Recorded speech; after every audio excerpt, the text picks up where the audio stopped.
secured assets by our debtors or receivers. And the second source, which is equally as important, is basically the income that's coming on the assets pending their disposal. And to date, we've collected about 27 billion euros in cash on the NAMA assets alone, which is quite remarkable in terms of the period that we've been in operation. What this has meant really is, when we look here in terms of our bond redemption, is that by 2018, if you follow the red lines there, is that the 30 billion of senior debt that's effectively guaranteed by the state, that's overhanging the state's balance sheet, will be paid off by 2018. In terms of where the cash has come from to date, primarily from disposals, and I suppose the pie chart on the left-hand side basically shows you that, while a lot of the cash to date has come from primarily the UK market, about 11.5 billion,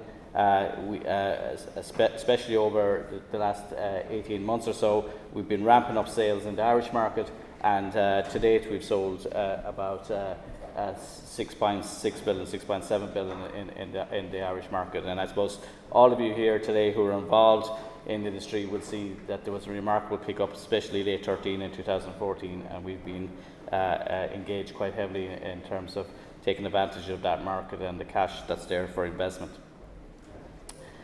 This is very much part of our strategy. Back in 2009, 2010, 2011, 2012, and even 2013, the market was really at a very low ebb.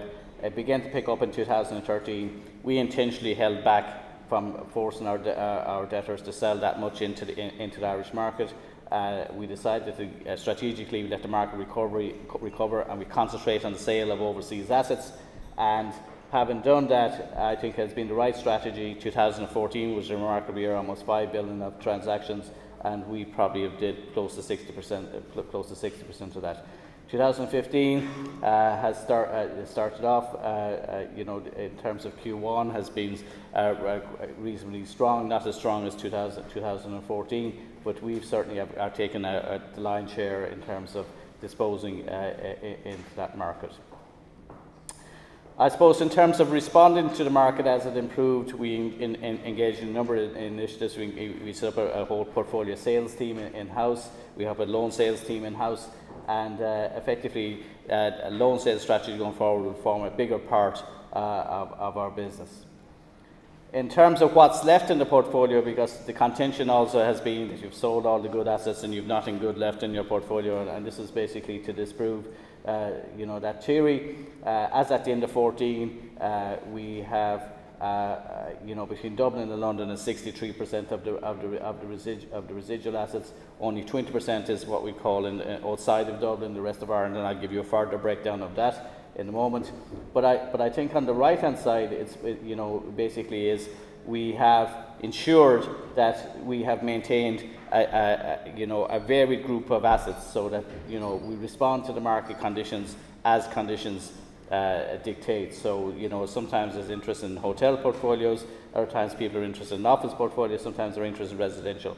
And I suppose the biggest constituent part that we've got remaining really is land and development, which makes up 37% of our portfolio at the end of 2014.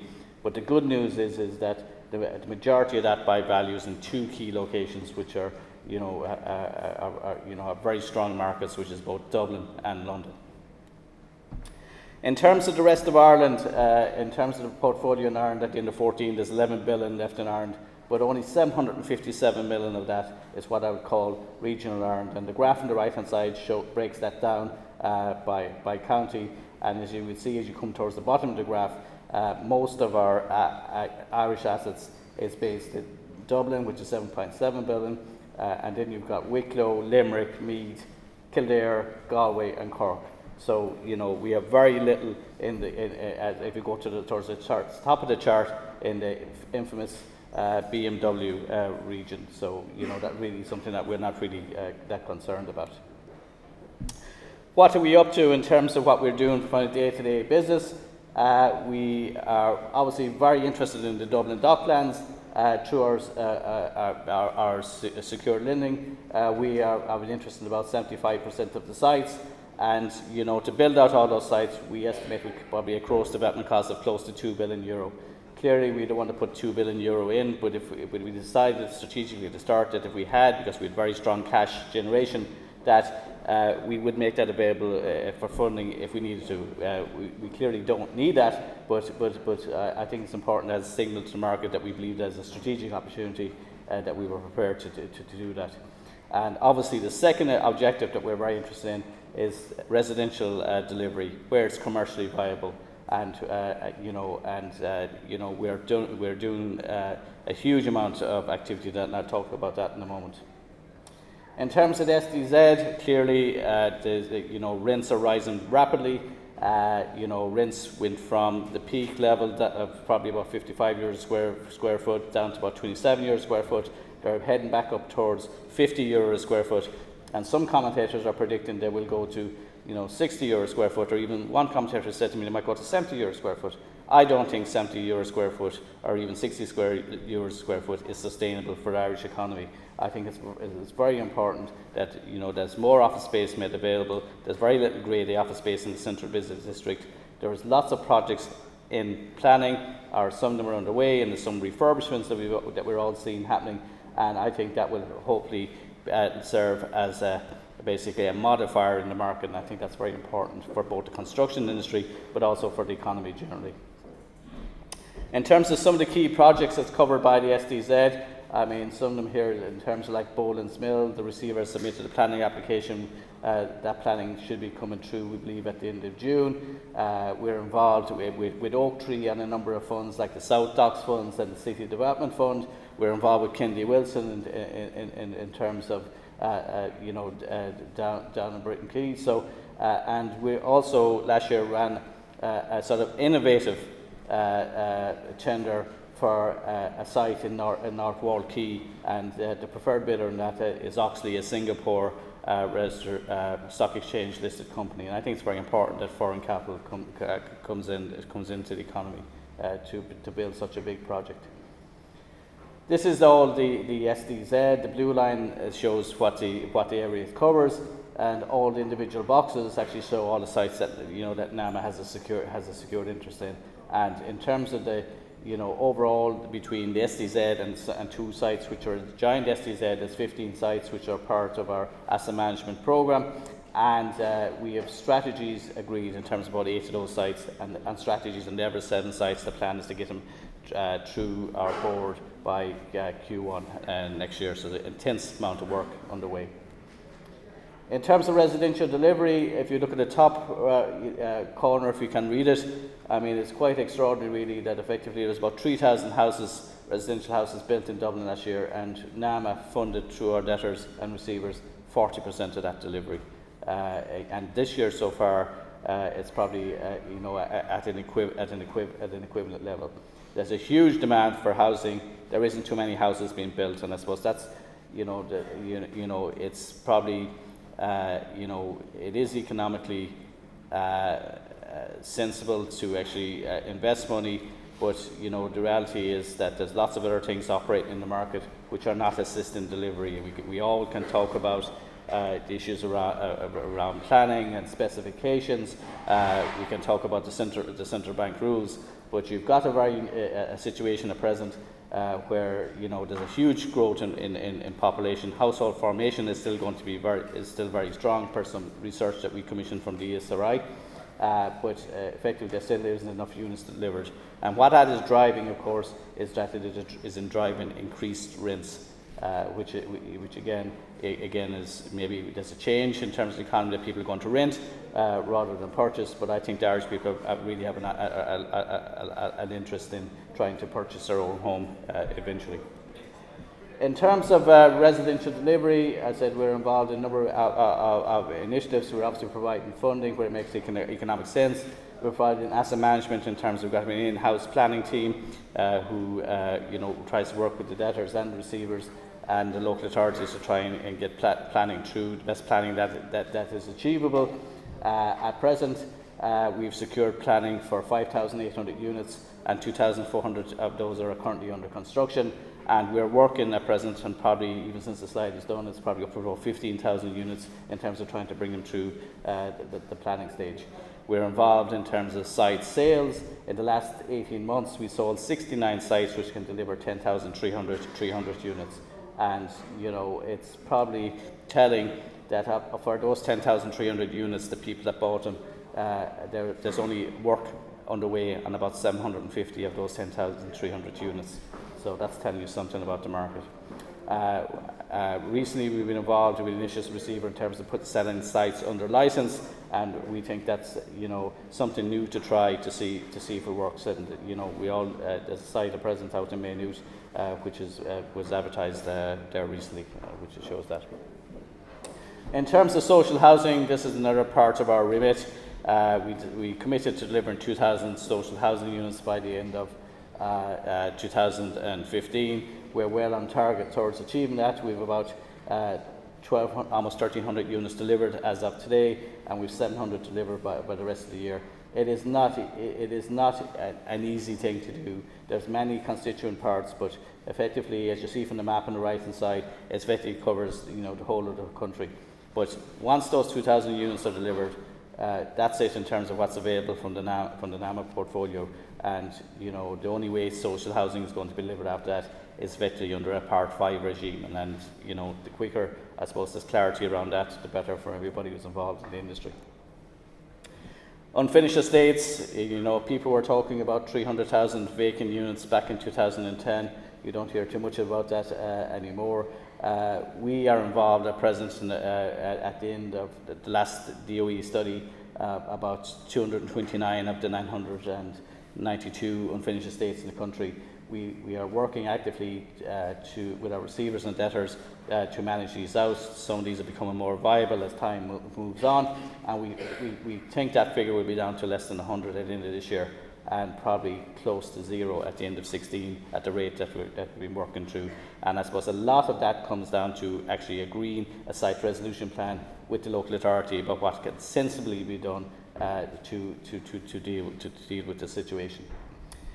In terms of other initiatives that we're involved in, we're actively involved with the IDA, who are effectively looking at a pipeline in terms of companies that's coming to Ireland, companies that's here that's thinking about expansion, in terms of what space is available. Do they want sites for data centres? Do they want sites, you know, for, you know, is there buildings available in terms of if they want to engage in expansion? We have a very good, close relationship with them.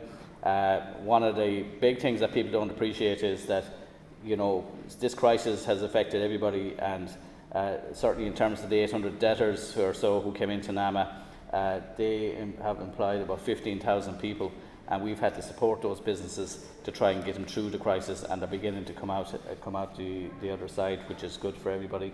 Obviously, you know, rent abatements has been a huge feature. The Minister of Finance announced an initiative that NAMA would engage in back in for budget 2012.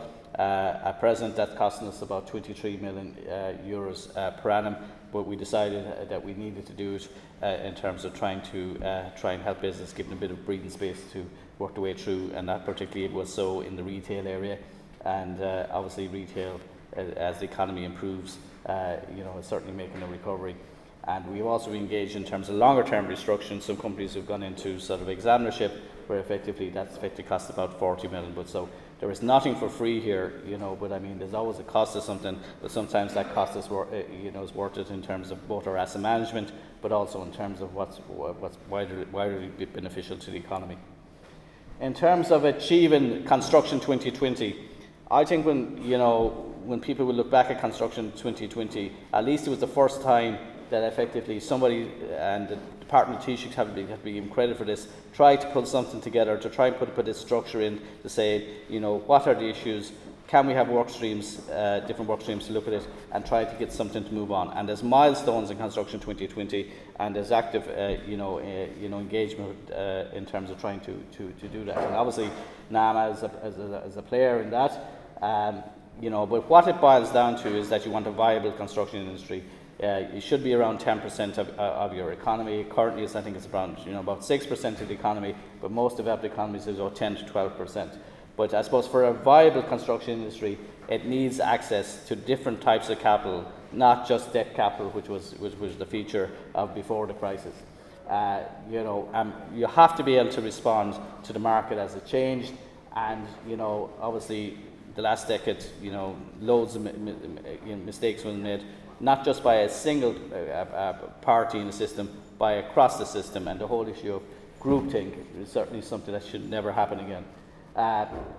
Banks, the banks have been, capitalised effectively by the taxpayer. They're eventually going to get back into private ownership, but effectively, if they are providing debt funding, they have to do it with proper checks and balances. And I suppose the new feature really is that there's other players in the banking in the system called the shadow banking system, which effectively is the private equity and international development funds who are prepared to provide some equity and mezzanine finance. And quite importantly, in terms of any normal functioning democratic economy, the planning and development system has to work, and it has to function properly and respond appropriately to what is actually happening in the market. And I suppose in terms of all that, we're trying to work with all these various constituents and stakeholders. And while NAMA is an important part, we're going to be going out of business. But we are only part of the solution, and we're an interim solution. But we do have an important role, and I would accept that. In terms of what we're doing in terms of the Republic of Ireland, we've already invested $1 billion in development funding. We're working in terms of the Grade A office space where demand exists and commercially viable. We're a target of funding delivery of 4,500 new homes in Dublin area by the end of 2016. We're confident we're going to achieve that. Obviously, we're still working on sites which will deliver housing post 2016. So we're confident we get planning, improved planning, which the sites can actually be sold off back into the market, where effectively the planning will be achieved. They're shovel ready for about 20,000 homes, and that's a very important part of our day-to-day business.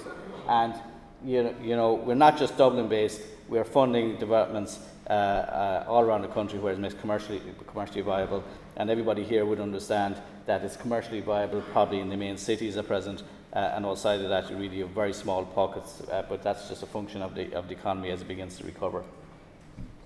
In terms of NAMA, as I said at the start, we had to start from scratch, 74 billion par debt portfolio.